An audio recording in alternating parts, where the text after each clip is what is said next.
हमारे पास sir serious sir जाने का ऑप्शन समझ के आएगा, दोनों को नहीं आएगा। एक क्लास में समझेंगे, दूसरी क्लास में समझाएंगे। सर जाहिद जा रहे हैं, वो ऑटोमेटिकली उनको मिल जाएगा। नहीं लेकिन सर मिलेगा किसको? सर जाने को बोल रहे थे। सर मुझे अच्छा हाँ इम्पोर्टेंट अनाउंसमेंट, हमारा जो पेपर होगा ना फाइनल एग्जाम का वो क्लास में ही होगा। ऑप्टिमाइजेशन टेक्निक्स का तो लास्ट क्लास में कोई छुट्टी नहीं करनी। हां भाई छुट्टी मत कर लेना। हां 28 नवंबर सर्टिफिकेट बताइए। हां फाइनल एग्जाम लास्ट क्लास का पेपर है? 28 नवंबर। अच्छा अभी तक आज फंक्शनल 20 दिसंबर। अब हमने पढ़ना है, आपके पास ये ऑपरेटर है। एक कोई ऑनलाइन क्लास में था। ये अपना फोन ले लिया था क्या? गटर अभी मेरा फोन था। तो ये भी कॉपी दो। उसके बाद पेपर नहीं होगा हमारा? नहीं एक बार होगा, दो बार नहीं होगा।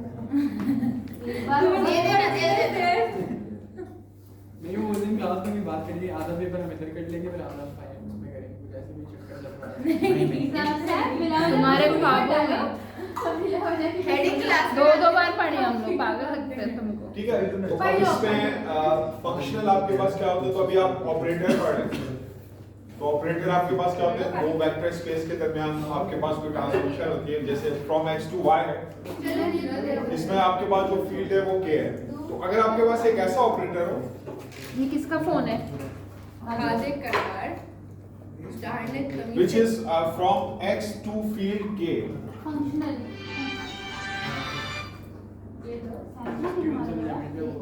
एक ऐसा ऑपरेटर जो किसी वेक्टर स्पेस से फील्ड पर मैपिंग करता हो, उसको हम कहते हैं फंक्शनल। सर जो फील्ड होती है वो या तो कॉम्प्लेक्स नंबर की होती है या रियल नंबर की भी हो सकती है। तो एक ऐसा ऑपरेटर जो किसी वेक्टर स्पेस के मेंबर को फील्ड के ऊपर मैप करता हो, वो फील्ड रियल नंबर की भी हो सकती है, कॉम्प्लेक्स नंबर की। तो ऐसे ऑपरेटर को हम कहते हैं फंक्शनल। तो फंक्शनल भी ऑपरेटर होता है। तो एन ऑपरेटर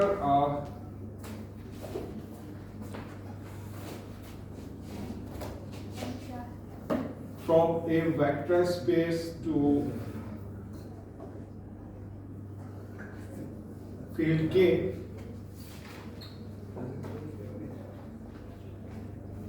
उसको हम कहते हैं फंक्शनल।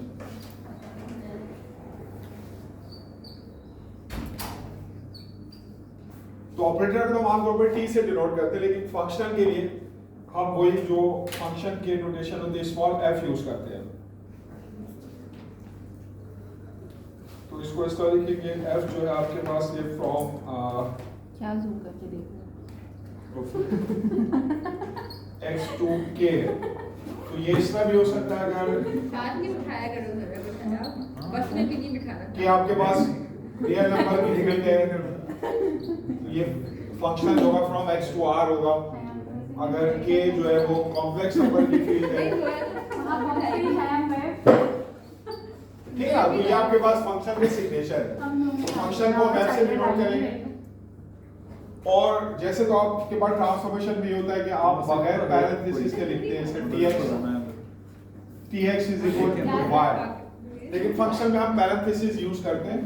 फंक्शन में हम लिखेंगे fx is equal to y। Group में इसको ऐड कर लो, पता चल जाए कौन है। ठीक है, पहले आएगा तो नजर तो आ जाएगा, एलियन तो नहीं। तो जैसे फॉर एग्जांपल फंक्शनल है आपके पास पिछली बार भी ऐसा ही हुआ था। r cube to r। इस दफा आज से नजर है और इस दफा कॉन्सर्ट दोपहर में हो रहा है। शाम में लगे हुए हैं। हाँ 2 बजे से शाम 6 बजे तक है। हाँ धूप में हाँ दो ये बजे नहीं, 4 बजे। फ्रेशर्स फीस्ट है और तो इसमें हमारी फीस निकल उसको जाएगी। बुलानी है। हाँ। लेकिन सर यार ने अपनी खबर मीटिंग नहीं में के साथ रात को की। सर रियाज कौन है? नहीं तो बड़े मसले होंगे। एक जूनियर और अभी है सर्दियाँ हैं तो जल्दी जल्दी में वो नमाज आती है तो वो परफॉर्म भी नहीं करेगा। ज्यादा अभी पिटना है बाद में।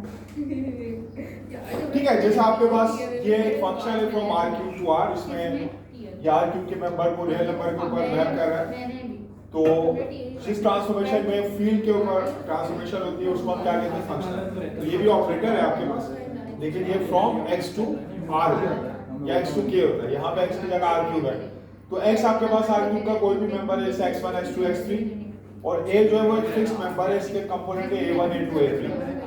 तो fx क्या करेगा, x और a की डॉट प्रोडक्ट देगा। और ये सब रियल नंबर देगा। डॉट प्रोडक्ट तो रियल नंबर होता है, तो डॉट प्रोडक्ट किस तरह लेंगे, a1 x1, ये बताने के लिए कि इसमें a के साथ इसकी डॉट प्रोडक्ट ले रहे हैं, आप fa भी लिख सकते हैं, a फिक्स वैल्यू कर देते हैं, ये होगा a1 x1 plus a2 x2 plus a3 x3। जैसे फॉर एग्जांपल बोलने के लास्ट टाइम आपके दो वो हमने बताया कि हम पांच सर्विस व्यवहार इसके लिए, जैसे ये आपके पास a है और x आपके पास x1 x2 x3 है, तो जो fx होगा वो आपके पास क्या होगा, 1x1 plus 2x2 plus 3x3। ये डॉट प्रोडक्ट है बिटवीन a एंड x। तो अब अगर आप x1 लें,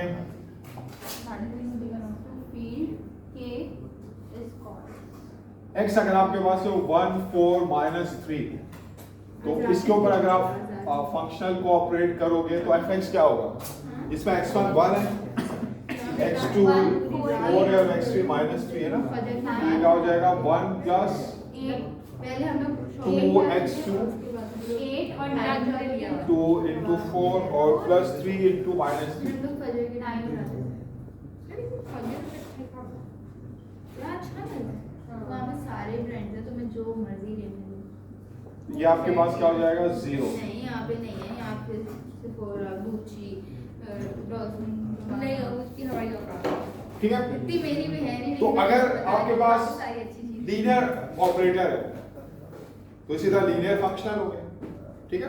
लेकिन वहाँ सब कुछ बहुत महंगा है, जैसे लोकल चीजें हैं ना। तो अगर एक फंक्शन आपके पास लीनियर हो बेकार चीजें भी 10 रियाल से स्टार्ट होती हैं, 10 रियाल तो वो लीनियर फंक्शनल है। 650।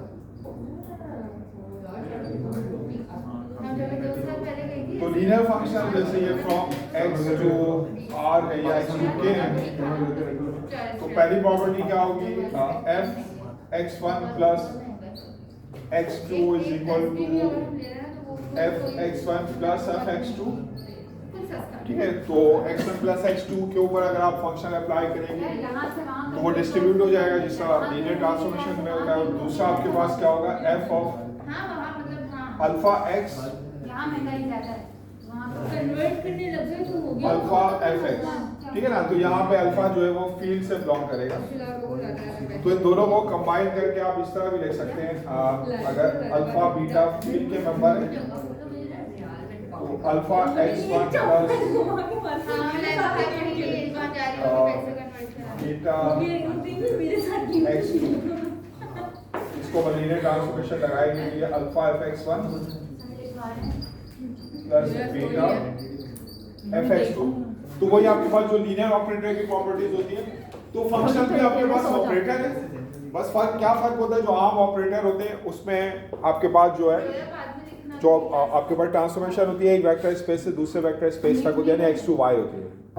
लेकिन फंक्शन ऐसे ऑपरेटर होते हैं जिसमें x टू k होते हैं, यानी जो आपके पास आपको इमेज मिलेगा, जो आउटपुट मिलेगा उसका ताल्लुक फील्ड से होगा। अब वो फील्ड रियल नंबर की भी हो सकती है, कॉम्प्लेक्स नंबर की भी हो सकती है, यानी एक फंक्शन जो होगा वो x से या तो रियल नंबर पर मैप करेगा, किसी वेक्टर स्पेस के मेंबर को रियल नंबर पर मैप करेगा, या वेक्टर स्पेस के मेंबर को कॉम्प्लेक्स नंबर पर मैप करेगा, x टू r या x to k, x to r या x टू c। जी वैसे जो वेक्टर स्पेस होती है वो अंडरलाइन कोई भी वेक्टर स्पेस होती है वो किसी फील्ड पर ही डिफाइन होती है। हाँ, और जिस फील्ड पर वो डिफाइन होती है तो जो फंक्शनल है वो x के मेंबर को उसी फील्ड पर मैप करता है। अच्छा ठीक है, तो मतलब जिस फील्ड के ऊपर वो वेक्टर स्पेस डिफाइंड है उसी के ऊपर वो मैप हो जाएगी, उसके ऊपर जो है वो ऑपरेटर मैप कर देगा, ठीक है।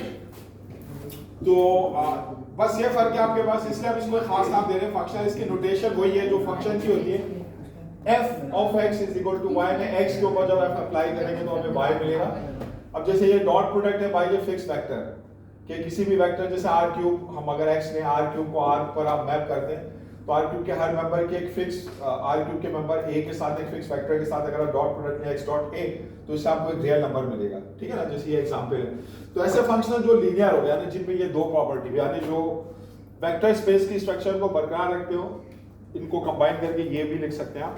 तो ऐसे जो फंक्शनल होते हैं वो लीनियर होते हैं, जिस तरह वो लीनियर ऑपरेटर होते हैं आपके पास का लीनियर फंक्शनल है, ठीक है।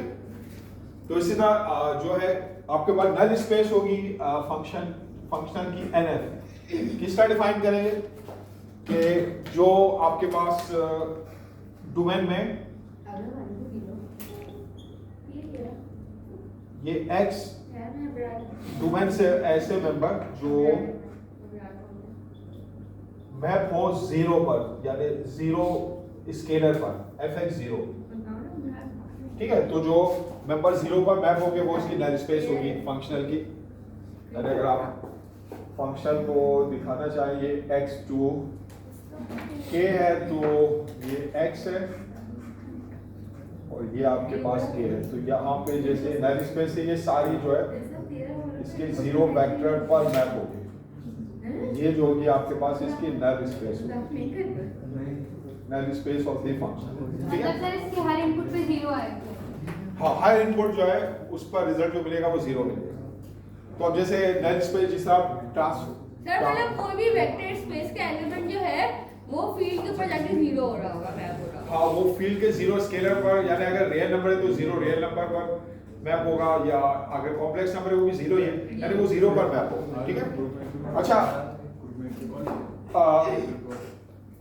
अब जैसे असाइनमेंट में मैंने आपको क्वेश्चन दिया था, आपको ऑपरेटर दिए थे, लीनियर ऑपरेटर दिए थे, आपने पहले तो प्रूव करना था वो ऑपरेटर लीनियर है, उसके बाद फिर मैंने आपसे भी कहा था आप उनकी नल स्पेस मालूम करें, ठीक है ना। तो नल स्पेस जैसे एक आपको जो ऑपरेटर मैंने दिया था वो CAB को मैप कर रहा था, जैसे x double derivative plus single derivative plus 2 पर, ठीक है ना। तो नल स्पेस के लिए आप क्या करेंगे, आप ऐसे x3 फाइंड आउट करेंगे जो 0 पर मैप होना, यानी ये x3 अगर 0 पर मैप हो रहा है तो x निकालना है, तो ये x double dash plus x dash plus 2, तो ये आपके पास जो है ना second order ordinary differential equation बनेगी, जिसको आपने ODE के कोर्स में सॉल्व करना सीखा होगा ना। ODE के कोर्स में आपने सीखा होगा ना कि सेकंड ऑर्डर कांस्टेंट कोफिशिएंट वाली जो डिफरेंशियल इक्वेशन है उनका सॉल्यूशन किस तरह निकालते हैं, सीखा था? तो सीखा तो था लेकिन याद नहीं। अच्छा, उसमें देखें एक तो होता है आप एक इसका निकालते हैं जो होमोजेनियस इक्वेशन होती है जी सर, होमोजेनियस डेरिवेटिव आप ये जैसे सेकंड डेरिवेटिव है तो ये हो जाएगा d स्क्वायर और प्लस ये आपके पास हो जाएगा d इज इक्वल टू 0। अब d के रूट्स निकालते हैं, अब इसमें 3 केसेस बनते हैं, अगर रूट्स रियल और डिफरेंट हो तो सॉल्यूशन क्या होता है, c1 एक्सपोनेंशियल की पावर, याद है x1 प्लस c2 एक्सपोनेंशियल की पावर x2, और अगर रियल हो लेकिन इक्वल हो तो c1 एक्सपोनेंशियल की power x1 plus c2 x से मल्टीप्लाई हो जाता है, x एक्सपोनेंशियल की पावर x2, और अगर आपके पास रूट्स कॉम्प्लेक्स हो तो फिर सॉल्यूशन क्या आता है, c1 cos alpha x1 plus sin alpha, याद है? नहीं सर, याद नहीं। ये कॉम्प्लेक्स देख है लेना। ना, ये तीन वो कंडीशन। तो ये जो है ना, मतलब ये चीज आपको इस यहाँ पे नल स्पेस मालूम करने के लिए ये जो आपने ODE में पढ़ी है ना वो आपको आनी चाहिए, उसको आप देख लेना, रिपीट कर लेना या नेट पर देख लेना ये केसेस,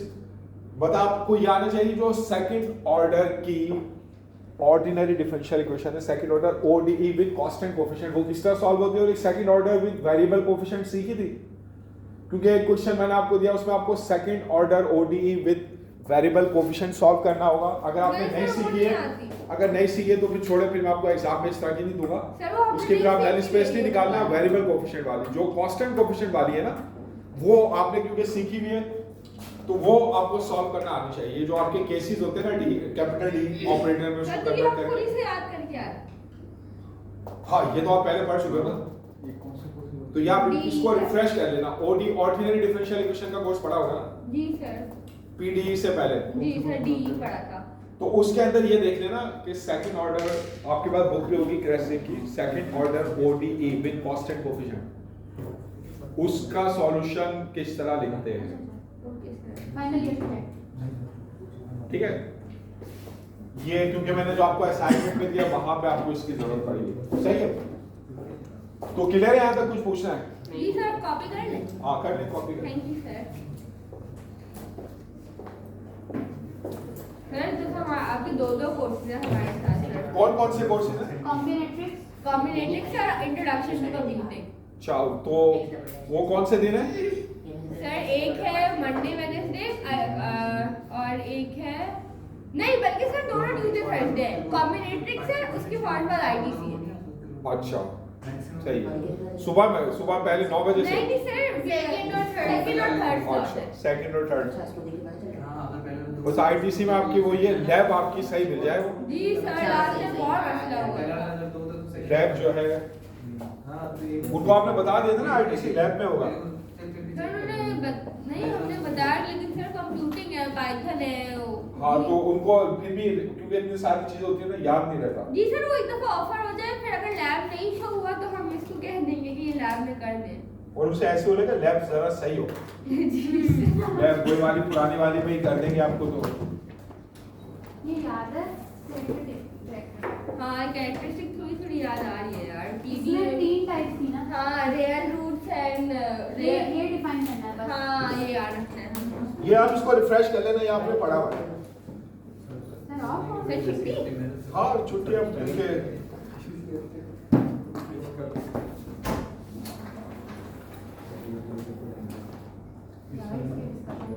फाइनल बात बता दो मुझे कि क्या है किसके साथ जाना है ताकि मैं उनको भी बता दूं मेरे को अल्लाह हाफिज़ सर। खुदा हाफिज़। वो उठ जाओ अभी पढ़ने की बात हाँ चले गए अब उठ जा एक बात बताओ मैं जानती नहीं थी। सर अर्शद से क्यों करवा रहे हो? यार ये सर रशीद से के पास ऑलरेडी बहुत सारे कोर्सेज हैं कितने? हम 5 से? लोग गए वहाँ पे उन्होंने बोला सर दानिश जी है ना आप अपने